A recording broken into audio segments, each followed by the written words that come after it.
പുതിയൊരു എപ്പിസോഡിലേക്ക് വീണ്ടും സ്വാഗതം. ഇന്ന് നമ്മളോടൊപ്പം ഉള്ളത് എറണാകുളത്തിന് ഏറ്റവും പ്രിയങ്കരനായ CG രാജഗോപാൽ, മുത്തു എന്ന പേരിൽ അറിയപ്പെടുന്ന ഒരു വ്യക്തിത്വമാണ്. നമസ്കാരം. നമസ്കാരം. സന്തോഷം. അപ്പോൾ ഒരുപാട് എപ്പിസോഡിൽ നമ്മൾ കുറേ കാര്യങ്ങൾ സംസാരിച്ചിരുന്നു. അപ്പോൾ അതിനെക്കുറിച്ചിട്ടൊന്ന് ഡീറ്റെയിലിംഗ് ചെയ്യാൻ വേണ്ടിയിട്ടാണ് നമ്മൾ ഇന്നൊരു എപ്പിസോഡ് വീണ്ടും പ്ലാൻ ചെയ്തത്. സന്തോഷം. അപ്പോൾ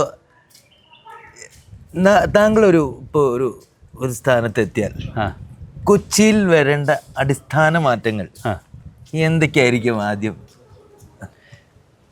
എല്ലാവർക്കും സന്തോഷമുള്ള കാര്യമല്ലേ ഒരു സ്ഥാനത്തെത്തുക എന്നുള്ളത്. ഒരു പൊതുപ്രവർത്തകനെ സംബന്ധിച്ച് ഒരു സ്ഥാനത്തെത്തുക എന്ന് പറഞ്ഞാൽ അത് എത്രയോ ആളുകൾ കഷ്ടപ്പെട്ടിട്ടുണ്ടാവും. ചിലപ്പോൾ അർഹരായ പല ആളുകൾക്ക് കിട്ടാതെ പോയിട്ടുണ്ടാവും.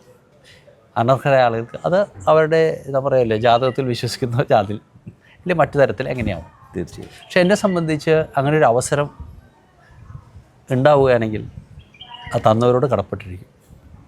ആ കടപ്പാടെന്ന് പറഞ്ഞാൽ ഇപ്പോൾ എന്നെ തിരഞ്ഞെടുത്തു, ജയിപ്പിച്ചു, ഞാൻ അവരുടെ MLA MP ഏതെങ്കിലും തരത്തിലാവുകയാണെങ്കിൽ അവരോടൊപ്പം ഞങ്ങൾ രണ്ടല്ല, ഞങ്ങൾ ഒന്നാണെന്ന ചിന്തയാണ് നമുക്ക് ആദ്യം ഉണ്ടാവേണ്ടത്.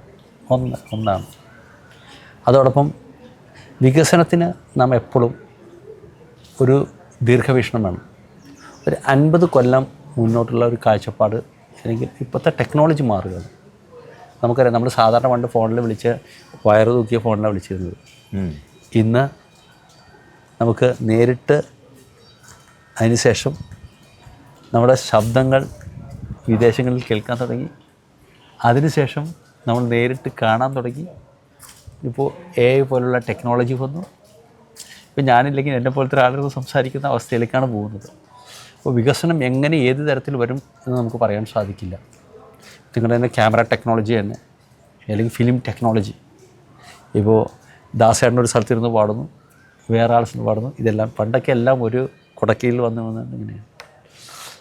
അപ്പോൾ ടെക്നോളജി മാറുന്നു. അപ്പോൾ മാറുന്ന ടെക്നോളജിക്കൊപ്പം നമ്മളും മാറേണ്ടി വരും. അപ്പോൾ അത് വലിയ ശാസ്ത്രജ്ഞന്മാർ, നേരത്തെ സൂചിപ്പിച്ച പോലെ ശാസ്ത്രജ്ഞന്മാരുടെ വലിയ കടപ്പാടാണ് നമുക്ക് വേണ്ടത്.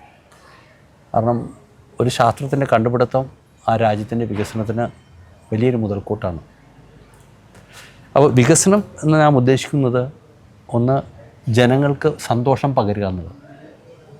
അപ്പോൾ അത് ചിലപ്പോൾ റോഡ് കൊണ്ടായിരിക്കാം, ചിലപ്പോൾ കുടിവെള്ളം കൊണ്ടായിരിക്കാം, ചിലപ്പോൾ ഇലക്ട്രിസിറ്റി കൊണ്ടായിരിക്കാം, ചിലപ്പോൾ അവരുടെ സ്വച്ഛമായ ഒരു ഇരിപ്പിടങ്ങൾ അല്ലെങ്കിൽ നല്ല ബിസിനസ് തുടങ്ങാനുള്ള സൗഹൃദപരമായ അന്തരീക്ഷം സൃഷ്ടിക്കുക, കൃഷിക്ക് വേണ്ട കാര്യങ്ങൾ ചെയ്യുക, വിദ്യാഭ്യാസത്തിന് വേണ്ടി മുൻതൂക്കം നൽകുക. അപ്പോൾ വികസനം എല്ലാ തരത്തിലും നോക്കേണ്ട ഒരു കാഴ്ചപ്പാടാണ്.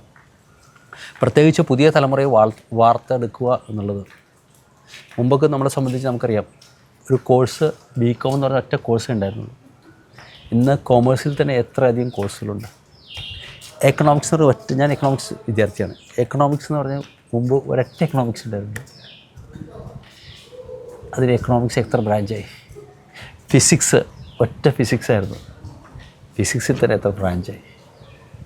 കെമിസ്ട്രി, അങ്ങനെ ഓരോ സബ്ജക്റ്റിലും. ഇപ്പോൾ ഡോക്ടർമാരെ കേസ് എടുക്കുകയാണെങ്കിൽ മുമ്പ് നമുക്ക് ആകെ അറിയുന്ന ആരാണ്? MBBS കഴിഞ്ഞ ഡോക്ടറാണ്. ഇന്ന് നമുക്ക് ഓർത്തോ ഉണ്ട്, ഗ്യാസ്ട്രോ ഉണ്ട്, ഡെൻ്റലിൻ്റെ ഡിഫറൻ്റ് ഉണ്ട്, ഒഫ്താൽമോളജി ഉണ്ട്. അപ്പോൾ അങ്ങനെ നിരവധി ബ്രാഞ്ചുകളായി വൈദ്യശാസ്ത്രം മാറി. അപ്പോൾ വികസനത്തിനും നിരവധി ബ്രാഞ്ചുകളുണ്ട്. അത് വികസനമെന്ന് കേവലം നമുക്ക് ഉദ്ദേശിക്കുന്നത് ഒരു കോൺക്രീറ്റ് കെട്ടിടങ്ങൾ പടുത്തുയർത്തുക എന്നല്ല, അല്ലെങ്കിൽ വലിയ റോഡുകൾ വന്നതുകൊണ്ട് മാത്രമല്ല, ആ ഏരിയയിൽ താമസിക്കുന്ന ആളുകളുടെ സ്വച്ഛമായ വിഹാരത്തിനും അവരുടെ സന്തോഷത്തിനും സൗഹൃദത്തിനും ആക്കം കൂട്ടുക എന്നുള്ളതാണ്, അല്ലെങ്കിൽ അതിനെ ബാലൻസ് ചെയ്യുക എന്നുള്ളതാണ് വികസനം കൊണ്ട് ഞാൻ ഉദ്ദേശിക്കുന്നത്. അത് സ്വാഭാവികമായിട്ടും അങ്ങനെ ചെയ്യുകയാണെങ്കിൽ ഈ പറഞ്ഞ പോലെ എൻ്റെ ഒരു കോൺസ്റ്റിറ്റ്യൂഷൻ ബന്ധപ്പെട്ട ആളുകളെ, എക്സ്പേർട്സിനെ, അവരുടെ അഭിപ്രായങ്ങൾ ആരാഞ്ഞുകൊണ്ട് ചെയ്യും എന്ന് തന്നെയാണ് ഉദ്ദേശിക്കുന്നത്. ഒരുപാട് കുട്ടികൾ ഇന്ന് കേരളത്തിൽ നിന്ന് പഠിപ്പ് കഴിഞ്ഞ് പുറത്തിറങ്ങുന്നുണ്ട്. അതെ. ഇവർക്കൊക്കെ ഉള്ളൊരു ജോലി സാധ്യത നമുക്ക് ഉണ്ടാക്കി കൊടുക്കാനുള്ള ചെയ്യാൻ പറ്റുമെന്ന് വിശ്വസിക്കുന്നുണ്ട്. സ്വാഭാവികമായിട്ടും നമുക്ക് സാധിക്കും. ഇന്നിപ്പോൾ സ്റ്റാർട്ടപ്സ് തുടങ്ങിയിട്ടുണ്ട്. നമുക്ക് തോന്നുന്നു ലോകത്തെ ഏറ്റവും കൂടുതൽ 50% അധികം വരുന്ന യുവാക്കളുള്ളത് ഭാരതത്തിലാണ്. ഇപ്പോൾ ചൈനയിലൊന്നും അവിടുത്തെ കാര്യങ്ങൾ പുറത്തറിയാൻ സാധിക്കില്ല. നമ്മൾ ഇന്ത്യയിലെ കാര്യങ്ങൾ ശക്തമായ ജനാധിപത്യം ഉള്ളതുകൊണ്ട് എല്ലാം അറിയാം.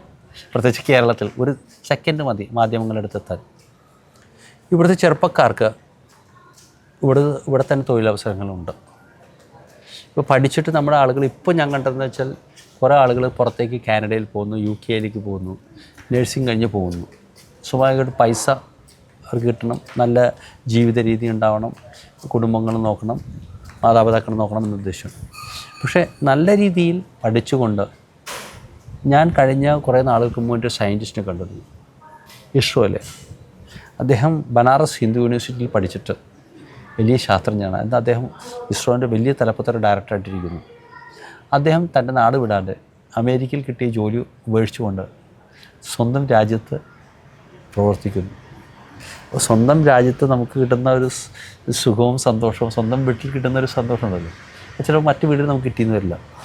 അപ്പോൾ ഈ നാട്ടിൽ തന്നെ കൃഷിക്ക് ചെയ്യാനുള്ള സൗകര്യം ഉണ്ട്. തയ്യാറായാൽ മതി ചെറുപ്പക്കാർ. ഡിഫൻസ് ഫോഴ്സ്, ആർമി, ബിസിനസ് ചെയ്യാനുള്ള സൗകര്യമുണ്ട്. പക്ഷേ ഇതിനെയൊക്കെ നാം എങ്ങനെ ഉപയോഗിക്കുന്നു എന്നുള്ളതാണ്. അത് ചിലപ്പോൾ കുറച്ച് പേർക്ക് തടസ്സങ്ങളൊക്കെ നേരിടാം.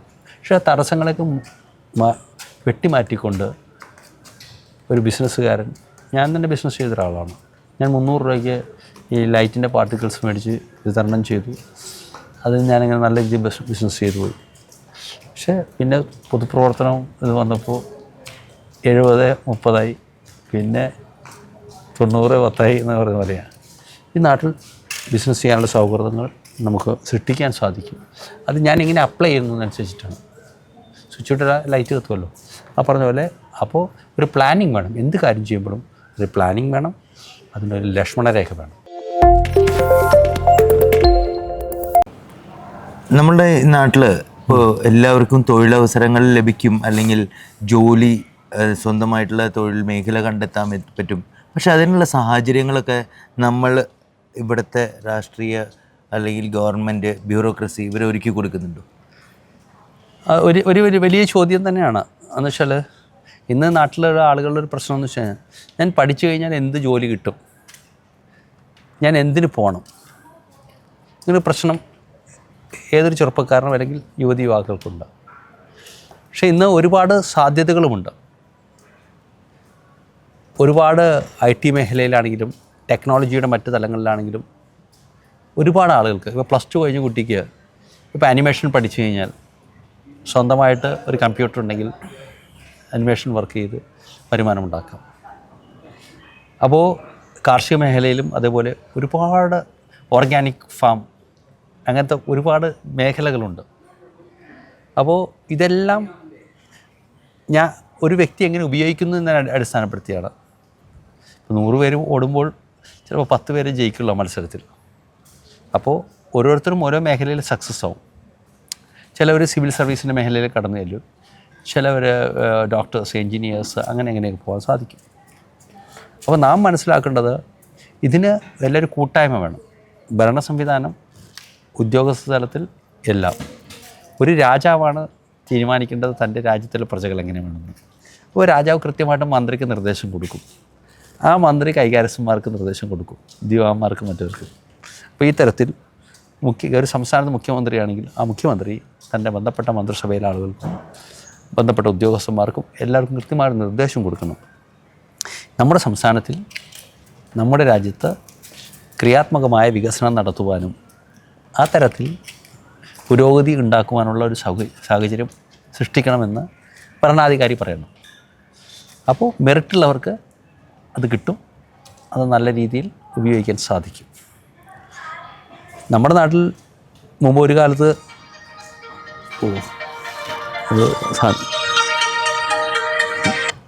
കട്ട് ചെയ്യൂലേ? നമ്മുടെ നാട്ടിൽ എല്ലാവർക്കും വൈറ്റ് കോളർ ജോബ് എന്നുണ്ട്. സെയിൽസിന് ഒരുപാട് വേക്കൻസി ഉണ്ട്. പക്ഷേ സെയിൽസിൽ പോകാനിപ്പോൾ പല ആളുകൾക്കും വയ്യ. കാരണം വെച്ചാൽ വെയിൽ കൊള്ളാൻ വയ്യ. പക്ഷെ അത് നമ്മുടെ മനസ്ഥിതി മാറ്റണം. നമ്മുടെ ആളുകളൊക്കെ ചെറുപ്പക്കാർ ഗൾഫിലും ആഫ്രിക്കയിലൊക്കെ പോയിട്ട് വെയിൽ കൊണ്ടുവന്നിട്ടുണ്ട്. എന്തുകൊണ്ട് സ്വന്തം നാട്ടിൽ വെയിൽ കൊണ്ടുകൂടാ? IIT പഠിച്ച ഒരാൾ ഞാൻ കേട്ടിട്ടുണ്ട്. അദ്ദേഹം ജോലി ഉപേക്ഷിച്ചുകൊണ്ട് ഒരു ഇഡ്ഡലി എക്സ്പോർട്ട് സ്വന്തം നാട്ടിൽ ഇഡ്ഡലി കച്ചവടം നടത്തുന്നുണ്ട്. അപ്പോൾ നാട്ടിൽ തന്നെ വ്യത്യസ്തമായ മാർക്കറ്റുണ്ട്, വലിയ മാർക്കറ്റാണ്. വിദേശ രാജ്യങ്ങളിലെ പല കമ്പനികൾക്ക് ഇന്ത്യയിലേക്ക് കടന്നു വരുന്നുണ്ട്, ഇവിടെ മാർക്കറ്റ് ഉള്ളതുകൊണ്ടാണ്. അപ്പോൾ നമ്മുടെ ആളുകൾക്ക് ഒരു പ്രൊഡക്റ്റ് ഉണ്ടാക്കാം, ഫുഡ് പ്രൊഡക്ട്സിൻ്റെ മേഖലയിൽ കടന്നു ചെല്ലാം, കോസ്മെറ്റിക്സ്, ആയുർവേദിക്സ്, അതുപോലെ ഭക്ഷണപദാർത്ഥങ്ങൾ മറ്റു തരത്തിൽ, ബെവറേജസ്, അങ്ങനെ വിശാലമായ സാധ്യതകളുണ്ട്. അത് കൃത്യമായി ടാപ്പ് ചെയ്യാൻ ഒന്ന് ഉദ്യോഗാർത്ഥി അല്ലെങ്കിൽ മുന്നോട്ടിറങ്ങുന്ന സംരംഭകൻ, അതോടൊപ്പം സർക്കാർ സംവിധാനം, എല്ലാം ഒരു ചെയിനായിട്ട് പോകുമ്പോൾ വികസനം ഉണ്ടാകും. ഇന്ന് കേരളത്തിൽ അങ്ങനെ വരുന്നവർക്ക് വേണ്ടിയിട്ട് നമ്മളുടെ ഇന്നത്തെ ഇവിടുത്തെ ഗവൺമെൻറ് എന്തൊക്കെയാണ് ചെയ്തിരിക്കുന്നത്? അതായത് എന്തെങ്കിലും അങ്ങനെയുള്ള പദ്ധതികൾ, അല്ലെങ്കിൽ ഒരു ബാങ്കിൽ പോയി കഴിഞ്ഞാൽ അവർക്ക് പ്രോപ്പറായിട്ടൊരു ലോൺ കിട്ടുന്നുണ്ടോ? ഇതാണ് പ്രശ്നം. ഇപ്പോൾ കേന്ദ്ര സർക്കാർ മുദ്ര എന്ന് പറഞ്ഞ ലോൺ നടത്തി. ഒരു കാലഘട്ടത്തിൽ മുദ്രയിൽ ലോണും ചോദിച്ചുകൊണ്ട് ചെന്ന് കഴിഞ്ഞാൽ 50,000 രൂപ, 1 ലക്ഷം, 5 ലക്ഷം രൂപ, 10 ലക്ഷം രൂപ ഈടില്ലാത്തതാണ്. അതുപോലെ വിദ്യാർത്ഥികൾക്ക് എഡ്യൂക്കേഷൻ ലോൺ. ഇപ്പം എൻ്റെ മകൻ എഞ്ചിനീയറിംഗ് കോളേജിലെ വിദ്യാർത്ഥിയാണ്, കിട്ടി അഡ്മിഷൻ. അപ്പോൾ ഒരു പൊതുപ്രവർത്തനം എൻ്റെ കയ്യിൽ പൈസയില്ല. അപ്പോൾ നരേന്ദ്രമോദി സർക്കാർ കൊണ്ടുവന്ന ആ എഡ്യൂക്കേഷൻ പോളിസിയുടെ ഭാഗമായി എഡ്യൂക്കേഷൻ ലോൺ കിട്ടി, അപ്ലൈ ചെയ്തു. എനിക്ക് കൃത്യമായ അതിൻ്റെ തുക മകൻ്റെ അക്കൗണ്ടിലേക്ക് വന്നു, ഫീസ് അടയ്ക്കാൻ സാധിച്ചു ഫസ്റ്റ് സെമസ്റ്ററിൽ. അപ്പോൾ ഇത് അവിടുത്തെ മാനേജർ വളരെ കൃത്യമായി ചെയ്യുന്നു, ഇംപ്ലിമെൻറ്റ് ചെയ്യുന്നു. മറ്റു പല സാധനങ്ങളിലും ഇരിക്കുന്ന ചില ആളുകൾ ചിലപ്പോൾ രാഷ്ട്രീയം വ്യത്യാസമുള്ള ആളായിരിക്കും. അദ്ദേഹം ചിലപ്പോൾ രാഷ്ട്രീയത്തിൻ്റെ അമിതമായ ഇതിൽ കൊണ്ട് അത് പിടിച്ചു വെച്ചിരിക്കും. പക്ഷെ ആ സംഭവിക്കാൻ പോകുന്നത് അവർ ചെറുപ്പക്കാരൻ്റെയോ അല്ലെങ്കിൽ ആ യുവാവിൻ്റെയോ ജീവിത സാധ്യത തള്ളിക്കളയുകയാണ്. അപ്പോൾ രാഷ്ട്രീയം അവിടെ നിന്ന് മാറ്റണം. നിങ്ങൾ എലിജിബിൾ ആണെങ്കിൽ അപ്ലൈ ചെയ്യുമ്പോൾ കൊടുക്കണം. ഇനി നിങ്ങൾക്ക് കൊടുക്കുവാൻ സാധിക്കില്ലെങ്കിൽ നിങ്ങളൊരു റീസൺ കൊടുക്കണം. ഞാൻ പല ആളുകളും വരാൻ, അപ്പോൾ നിങ്ങൾ മാനേജറോട് പറയൂ നിങ്ങൾക്ക് ലോൺ കിട്ടാൻ സാധ്യത എന്താണ് റീസൺ എഴുതി തരാൻ പറയും, അത് കൊടുക്കില്ല. അപ്പോൾ മുദ്രാ ലോൺ ഒരുപാട് ആളുകൾ, എനിക്കറിയാവുന്ന ഒരുപാട് ആളുകൾ, ചെറുപ്പക്കാർ വിദേശങ്ങളിൽ നിന്ന് ജോലി കഴിഞ്ഞ് തിരിച്ചു വന്ന മുദ്രാ ലോൺ എടുത്തുകൊണ്ട് ഓർഗാനിക് ഫെർട്ടിലൈസറിൻ്റെ ബിസിനസ്, കോസ്മെറ്റിക്സിൻ്റെ ബിസിനസ്, ബെവറേജസിൻ്റെ ബിസിനസ് എല്ലാം ചെയ്യുന്നുണ്ട്. അപ്പോൾ അവർക്ക് ഇതൊക്കെ വളരെ ഇരിക്കുന്ന ആൾ ഉദ്യോഗസ്ഥൻ വളരെ കൃത്യമായി ചെയ്തതുകൊണ്ടുകൊണ്ട് മറിച്ചുമുണ്ടായിട്ടുണ്ട്. അപ്പോൾ കേരളത്തിൽ ഇപ്പോൾ കഴിഞ്ഞ ദിവസം നമുക്കറിയാം 21-22 തീയതികളിൽ ഇവിടെ വെച്ച് നടന്നൊരു ബിസിനസ് സമ്മിറ്റ് ഇൻവെസ്റ്റ്മെൻറ്റ്സ് ഉണ്ട്. ആരോപണങ്ങളും പ്രത്യാരോപണങ്ങളും ഉണ്ടായിട്ടുണ്ട്. കഴിഞ്ഞ കുറേ വർഷങ്ങളായി ബിസിനസ് സമ്മിറ്റ് നടക്കുന്നു. എത്ര ഇൻവെസ്റ്റ്മെൻറ്റ് നടക്കുന്നു, എന്ത് നടക്കുന്നു നമുക്കറിയില്ല.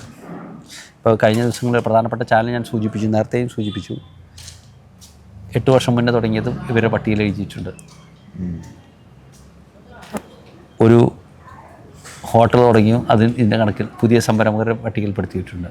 ഇതൊക്കെ നേരത്തെ തുടങ്ങിയതാണ്. അപ്പോൾ അങ്ങനെയൊക്കെ കാണിച്ച് ഗിമിക്സൊക്കെ കാണിച്ച് നാം നമ്മളെ തന്നെയാണ് വഞ്ചിക്കുന്നത്. യാഥാർത്ഥ്യങ്ങൾ കൃത്യമായി കാണിക്കുകയാണെങ്കിൽ നമുക്ക് മുന്നോട്ട് പോകാൻ സാധിക്കും. പെരുപ്പിച്ച് കാണിക്കാൻ പോയാൽ ഉള്ളതും കൂടെ ഇല്ലാണ്ടാവും. സത്യത്തെ സത്യമായി കാണുക. അവിടെ നമ്മൾ നോക്കേണ്ടത് രാഷ്ട്രീയമല്ല, നാടിൻ്റെ വികസനമാണ്. ഒരു രാജാവ് തൻ്റെ പ്രജകളുടെ എന്താ പറയുക അവരുടെ വളർച്ച, അഭിവൃദ്ധി കാണണമെങ്കിൽ സത്യത്തെ സത്യമായി കണ്ടുകൊണ്ട്, അല്ലെങ്കിൽ കൂടെ നിൽക്കുന്നവരുടെ പുകഴ്പാട്ടലുകളല്ല കേൾക്കേണ്ടത്, പുകഴ്ത്തുകളല്ല, സത്യം പറഞ്ഞുകൊണ്ടുള്ള രാജാവ് നഗ്നാണെന്ന് പറഞ്ഞ പോലെ അത് മനസ്സിലാക്കി നമ്മുടെ നാട്ടിൽ വികസനം ഉണ്ടാവാൻ സാധിക്കും. അതാണ് എനിക്ക് പറയാം. ഡിജിറ്റലൈസേഷൻ വന്നല്ലോ. അതെ. അപ്പോൾ ഈ ഡിജിറ്റലൈസേഷൻ വന്ന സ്ഥിതിക്ക് നമ്മളുടെ ഇപ്പോൾ നേരത്തെ പറഞ്ഞ മാതിരി രാഷ്ട്രീയം നോക്കി ഒരാൾക്ക് ലോൺ കൊടുക്കുക, ഈ സംഭവമൊക്കെ വളരെ ഈസി ആയിട്ട് ഇല്ലാണ്ടാക്കാൻ പറ്റുന്നൊരു സംഭവമല്ലേ ആണ്. എന്നിട്ട് എന്തുകൊണ്ട് ചെയ്യുന്നില്ല? മാറി വരുന്നു. ഇപ്പോൾ മുമ്പ് ആളുകൾക്ക് മനസ്സിലാക്കി തുടങ്ങി. മുമ്പ് ഒരു 3-5 വർഷം മുന്നേ മുദ്രാ ലോണുമായിട്ട് ബന്ധപ്പെട്ട് ചേരുകയാണെങ്കിൽ കൊടുക്കാണ്ട് വയ്ക്കും, അല്ലെങ്കിൽ വിദ്യാഭ്യാസ എത്രയോ ഞാനൊക്കെ തന്നെ നേരിട്ട് ബാങ്കുകൾ ഉദ്യോഗസ്ഥർക്ക് പോയി. എല്ലാ ബാങ്കുകാരും മോശക്കാരെന്ന് പറയില്ല, എല്ലാം അങ്ങനെ ചില ആളുകളുണ്ട്. പക്ഷേ പെട്ടെന്ന് കണ്ട് അറിഞ്ഞു കൊടുക്കുന്ന ആളുകളുണ്ട് സംരംഭകരെ. അപ്പോൾ ഒറ്റയും തെറ്റെന്നുള്ള ആളുകൾ ചില അവരുടെ തന്നിഷ്ടം കൊണ്ടാണ് സംഭവിക്കുന്നത്. ഞാൻ പറഞ്ഞ നേരത്തെ എന്താ വെച്ചാൽ ഒരു പ്രത്യേക രാഷ്ട്രീയം മത്ത് പിടിച്ചുകൊണ്ടുള്ള പ്രവർത്തനം അതുണ്ടെങ്കിൽ വികസനം ബുദ്ധിമുട്ടാണ്. പല ആളുകൾ ഈ മുദ്രാ ലോണിൻ്റെ പ്രയോജനം എനിക്ക് തന്നെ അറിയാം, എത്രയോ ആളുകൾക്ക് കിട്ടിയിട്ടുണ്ട്.